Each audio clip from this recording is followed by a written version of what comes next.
السلام علیکم ورحمت الله وبرکاته. د کوچني اختر د لمانځه طریقه د نارینه او ښځینه‌و دپاره.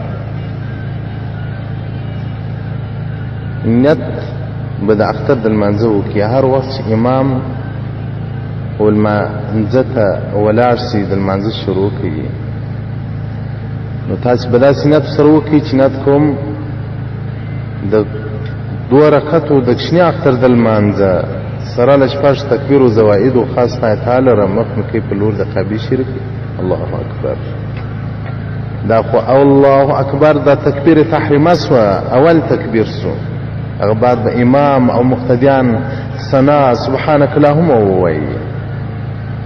سبحانک اللهم چې وویل بیا به 3 تکبیر امام وایي. الله اکبر الله اکبر الله اکبر. تاسې لاسونه ورسره یوسئ غوږو ته، بیا په نامه باندې کښېږدئ. د هغه بعد امام اعوذ بالله او بسم الله وایي، بیا قرأت وایي. قرأت صورت څخه بعد رکوع ته ځي. 2 رکعت کې چې امام راپورته سو، هغه قرأت شروع کړي. د قرأت بعد بیا 3 تکبیره وایي. هغه 3 تکبیره کې به لاسونه غوږو ته وړي. 4م تکبیر باندې هغه رکوع ته ځي. عاشق تحتوي على المراكل فلا أسفة 510 صلاة العيدين.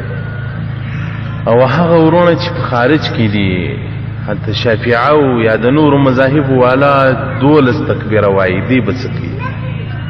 محترمه فتاوی هندیه جلد اول صفحه 150 باب صلاة العيدين کې وایي که یو سړی د اختر په لمانځه کې اقتدا وکوله په داسې چا پسې چې هغه تکبیرونه 12 کول، 12 تکبیرونه یې ویل، نو دی د متابعت وکړي، هېڅ مشکل نشته. او دغه رنګه رد المحتار جلد 2 صفحه 102 باب صلاة العيدين.